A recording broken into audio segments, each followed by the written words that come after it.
Oi, gente querida. Hoje eu vou trazer a segunda mensagem da série sobre batalha espiritual. E eu queria começar contando uma experiência. Em 1984, acho que foi 84, 85, eu participava de um grupo musical chamado Vencedores por Cristo. Era um grupo muito conhecido no Brasil, era considerado o melhor grupo musical e tal. E neste ano nós fomos gravar um disco, eu acho que era o Tudo ou Nada. E nós fomos gravar num estúdio da Comev, lá no centro da cidade, na rua 24 de Maio. E a gente passava o dia inteiro gravando, né? Porque eu era instrumentista, tocava, tinha os que cantavam. E teve um dia que a gente tinha terminado a gravação, todo mundo foi embora e ficou um grupo pequeno de pessoas para ouvir o playback de novo, né? Porque aí tinha a parte de mixagem e tudo. E queridos, quando o técnico de som colocou uma determinada música, nós ouvimos nitidamente um coral de vozes de anjos. Foi a coisa assim mais extraordinária que a gente viu. A gente voltava e estava lá, e o técnico dizia, mas isso não está aqui, como é que pode? E as vozes, elas não cantavam a nossa letra, elas só faziam o vocal, sabe? Mas era um coral, queridos, um coral tão angelical, tão lindo, que a gente começou a chorar. A presença de Deus encheu aquele lugar. Um dia, quem sabe, eu trago a Suzy, que era uma dos componentes desse grupo. Foi uma coisa maravilhosa. No dia seguinte, quando nós contamos para os outros componentes do grupo, e o rapaz foi colocar de novo aquele mesmo trecho, né, da música, já não estava mais lá. Então foi claramente os anjos dizendo, nós queremos participar dessa adoração, como se Deus estivesse falando, eu aprovei o coração desses jovens, né? Então foi uma experiência, gente, linda, maravilhosa. Dessa vez eu comecei outra mensagem contando uma experiência com demônios. Hoje eu comecei contando uma experiência com anjos. Mas a verdade, queridos, é que o mundo espiritual, ele é real. O mundo espiritual é real e ele interfere na nossa vida física. Tudo começa no mundo espiritual e depois vem para o mundo físico. Então, você que está vendo essa mensagem, saiba de uma coisa: as coisas que acontecem na sua vida não são por acaso.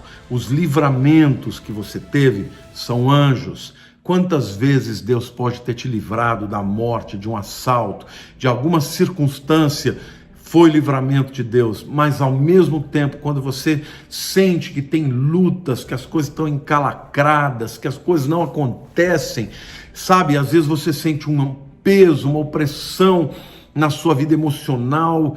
Tudo isso, você saiba que por detrás existem seres espirituais poderosos, os anjos que estão sempre lutando a favor dos que são de Deus e os demônios querendo destruí-los. Na mensagem de hoje, gente, eu vou começar falando para vocês da hierarquia dos anjos.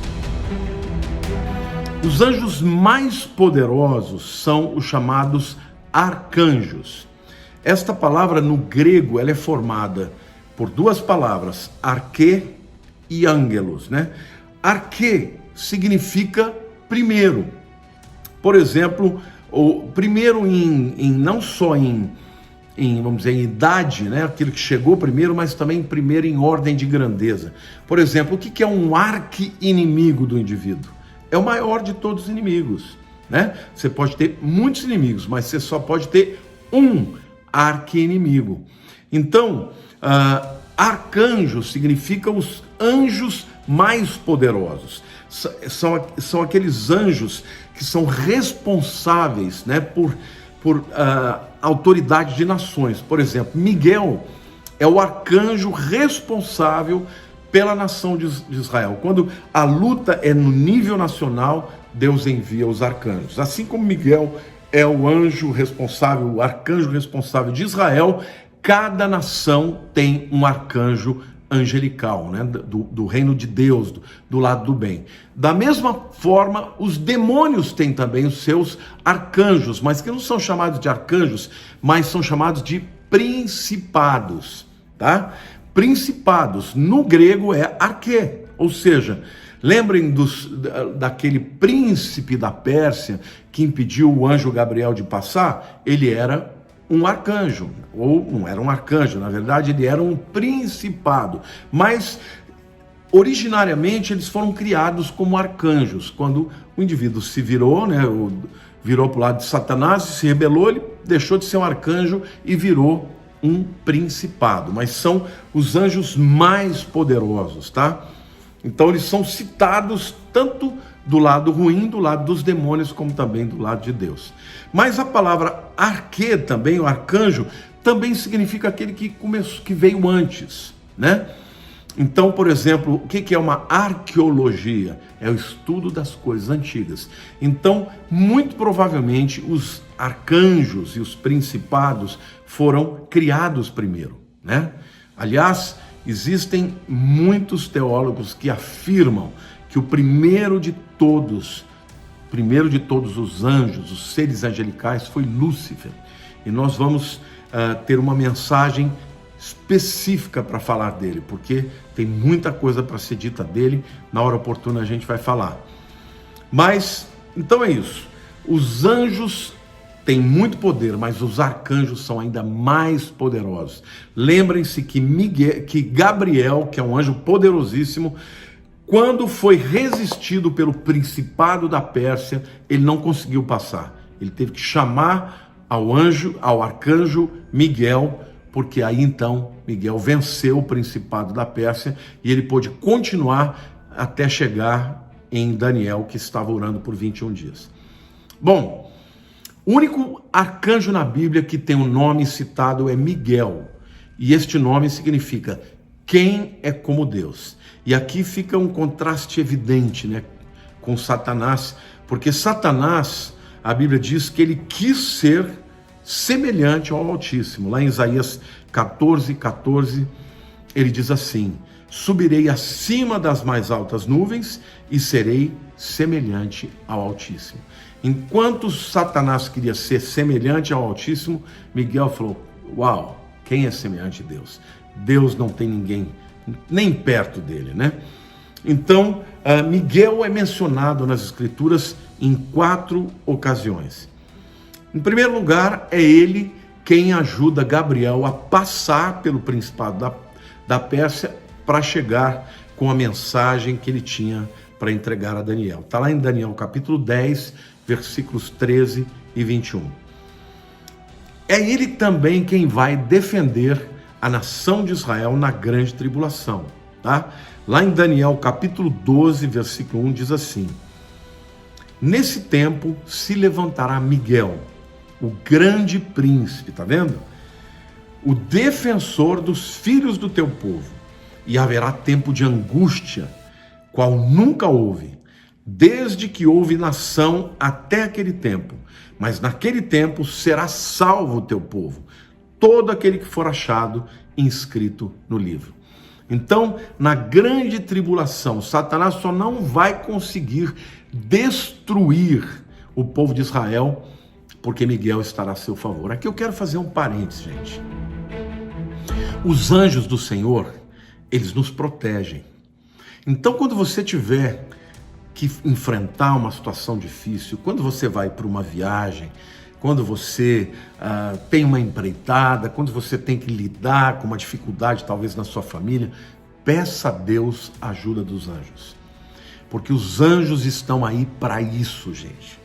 Aliás, aquela história que os católicos tinham, o anjo da guarda, é totalmente verdadeira, né? Os evangélicos não têm muito esse costume, mas a grande verdade, gente, é que os anjos da guarda existem.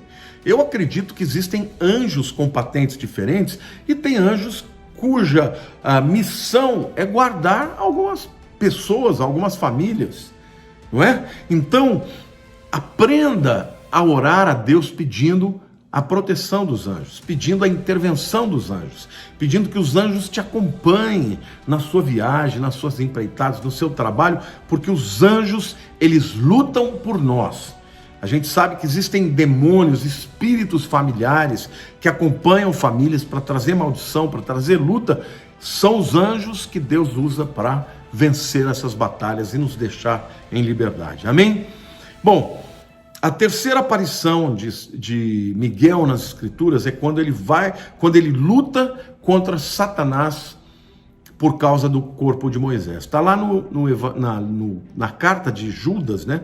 Versículo 9, Judas só tem um capítulo, versículo 9 diz assim: contudo, o arcanjo Miguel, quando contendia com o diabo e disputava a respeito do corpo de Moisés, não se atreveu a proferir juízo infamatório contra ele.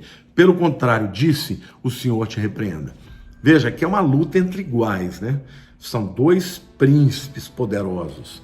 E a Bíblia diz que Moisés morreu, né? Quando Moisés morre, a palavra de Deus diz: Moisés, meu servo, é morto. Então ele morreu.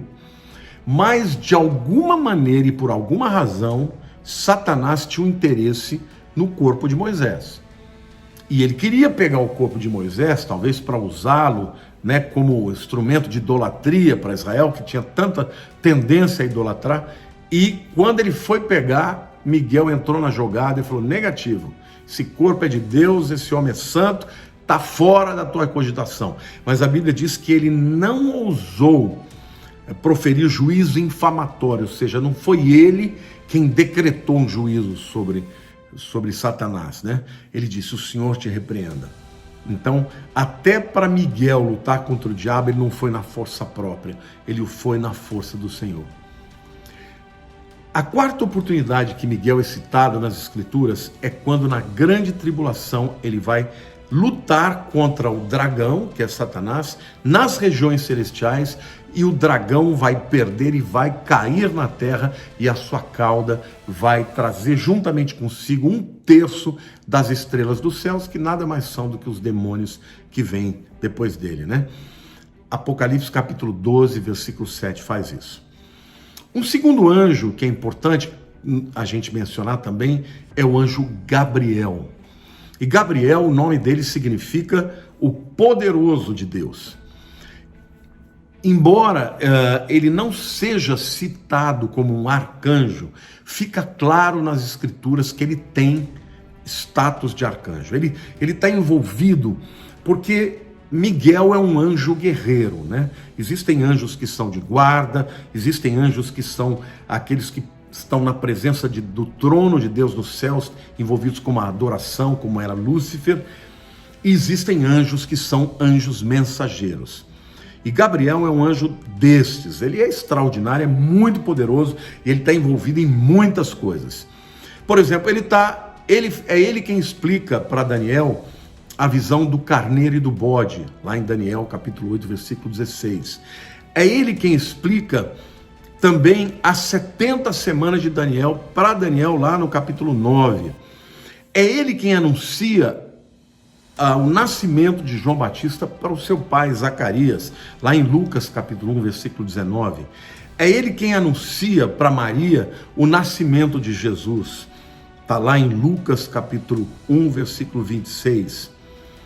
É ele quem assegura a José num sonho que Maria não o tinha traído, que ela estava pura, que ela tinha sido, que tinha engravidado pelo poder do Espírito Santo. Está lá em Mateus 1, 20. É ele quem avisa José sobre as intenções, sobre a intenção de Herodes de matar a Jesus e os meninos, não é isso? É ele quem anuncia aos pastores o nascimento de Cristo, tá? E aqui tem algumas outras situações em que ele não é mencionado, mas que muitos teólogos e historiadores da palavra afirmam que é Gabriel. Por exemplo, é ele quem quem fortalece a Cristo no jardim do Getsemane, né? Muitos acreditam que seja ele. É ele quem rola a pedra do sepulcro de Cristo. Tudo que tem a ver com Jesus, diretamente de Jesus, seja a morte, seja a vida, seja a ressurreição, é Gabriel. Alguns acreditam também que é ele quem liberta os apóstolos da prisão, lá em Atos capítulo 5, verso 19. Alguns acreditam que seja ele quem envia Filipe ao deserto de Gaza para encontrar com o eunuco, lá em Atos 8, 26. Alguns acreditam que foi ele quem instruiu a Cornélio para procurar a Pedro, né, lá em Atos capítulo 10, versículo 3. Alguns acreditam que seja ele que liberta Pedro da prisão, lá em Atos 12, versículo 7. E é ele, alguns acreditam que seja ele, quem executa a Herodes por blasfêmia, lá em Atos 2, 12, 22 a 23, e eu vou ler para vocês.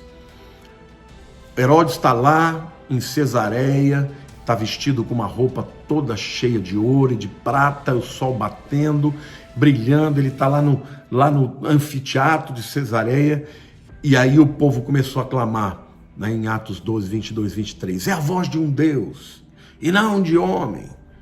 No mesmo instante, um anjo do Senhor o feriu, por ele não haver dado glória a Deus, e comido de vermes expirou. Sabe, gente, deixa eu dizer uma coisa para você. Os anjos são poderosos, e eles se metem, sim, em muitas coisas. Eles se metem, sim, na sua vida. Se você é de Deus, você pode ter certeza que Deus te ama e você é alguém muito valoroso para Deus. Você é, como no inglês a gente chama de asset, você é, sabe, uma propriedade, algo de tremendo valor para Deus, e Ele não vai deixar Satanás e os seus demônios cirandar sobre a sua vida sem te dar alguém à altura deles para te defender. Então, a minha dica para você, nós estamos falando de batalha espiritual, não faça nada, aprenda a partir de agora, não fazer nada sem falar, Senhor, envia os teus anjos. Eu não quero lutar essa guerra por mim mesmo, nem na minha força, nem na minha capacidade. Eu preciso dos teus anjos. E a Bíblia diz que o Senhor dará ordem aos anjos a teu favor. Amém? Muitos dizem também que foi o anjo Gabriel que assegura a Paulo que ninguém vai morrer naquele barco que está para afundar, né? Paulo está indo para Roma e ele está numa expedição, ele é prisioneiro, e havia outros prisioneiros naquele barco, e vem uma tempestade tão grande que o povo começa a ficar apavorado, e um anjo avisa Paulo: fique tranquilo que ninguém vai morrer, pode falar para todo mundo. Então vejam como os anjos, eles se envolvem, meus queridos, na nossa vida, nas nossas lutas, nos nossos projetos, especialmente quando você é de Deus. E eu vou até além, até antes de você converter, Jesus já te conhecia, então se você seria dele, os anjos do Senhor já estavam te protegendo. Amém? E eu creio também que é o anjo Gabriel quem vai tocar a última trombeta para anunciar o arrebatamento. Por que eu creio? Porque Gabriel é o anjo destacado para revelar tudo que diz respeito a Jesus. Sabe aquelas 70 semanas de Daniel? Dizem respeito a Jesus. E, portanto, assim como todas as vezes que teve a ver com Jesus, era ele que vinha especialmente para trazer alguma mensagem ou para agir para que o plano de Deus em relação a Jesus seja estabelecido. Eu creio que ele é o anjo que vai ter a honra de tocar a última trombeta, a trombeta do arrebatamento. Glória a Deus! Está lá em 1 Tessalonicenses capítulo 4, versículo 16. Eu quero terminar essa palavra dizendo: os anjos têm muito poder. Eles se importam com a sua vida. Deus se importa com a tua vida. E, portanto, tudo que diz respeito a você, você não está por sua conta e risco. Os anjos de Deus estão com você. E eles estão aguardando uma ordem, um clamor. Eles estão aguardando que você ore a Deus, diga: Senhor, envia os teus anjos, que eles vão à minha frente, que eles vão na minha retaguarda, em nome de Jesus. Então, quando você estiver envolvido na obra de Deus, e quando a gente fala na obra de Deus, não é só quando você é um pastor, um pregador, um evangelista. Não, você pode ser um empresário, você pode ser um advogado, pode ser um médico, pode ser um jogador de futebol. tudo que você faz para a glória de Deus e que vai ter algum tipo de benefício para a honra e glória de Deus, saiba que os anjos de Deus estarão lá para te ajudar. Então, nunca deixem de pedir a Deus a cobertura e a ajuda dos anjos, porque uma batalha espiritual sem ajuda celestial é uma batalha em que você pode perder muito facilmente. Amém? Glória a Deus, tem muito mais para a gente compartilhar. Mas isso fica para o próximo vídeo e eu já estou pedindo aqui que você dê um joinha, que você comente, que você faça perguntas, que você compartilhe. E se não se inscreveu no meu canal, por favor, faça isso, porque é uma honra e um prazer estar aqui compartilhando a palavra de Deus com você. Um beijo grande no teu coração em nome de Jesus.